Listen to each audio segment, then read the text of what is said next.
Poco M3, এটাতে আজকে battery replacement করে দেখাবো।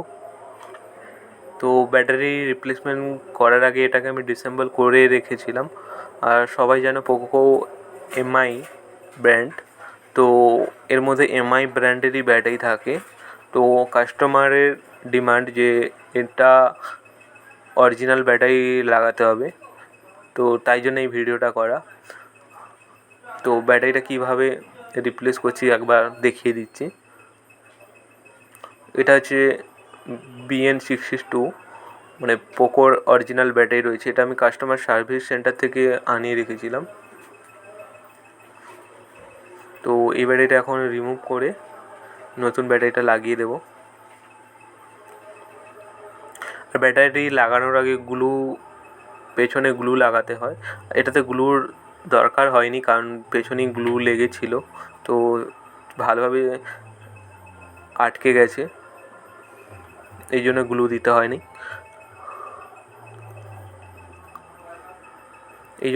লাগাতে হয়নি। এবার আমি প্যানেলটা ফিটিং করে একবার অন করে দেখিয়ে দিচ্ছি যে ব্যাটারিটা পুরো প্রপারলি সেটা অন হচ্ছে কি না দেখিয়ে দিচ্ছি একবার।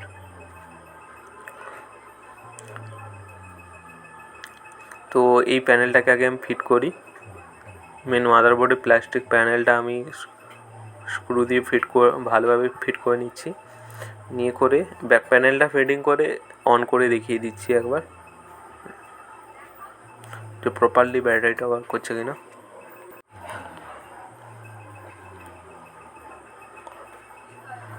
আর এই প্যানেলটা ভালোভাবে ফিট করে এবং ভালোভাবে ফিটিং করতে হবে যাতে পরবর্তীকালে না সমস্যা হয়। আর সাইডগুলো ভালো করে আটকে দিতে হবে।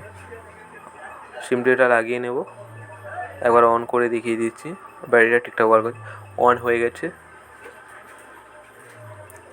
তো পোকো অলরেডি ডিসপ্লেতে পোকো চলে এসেছে, মানে ব্যাটারি ওয়ার্ক করছে ঠিকঠাক। আর অরিজিনাল ব্যাটারি কোয়ালিটি তো অরিজিনালই হয়। ফোনে যেরকম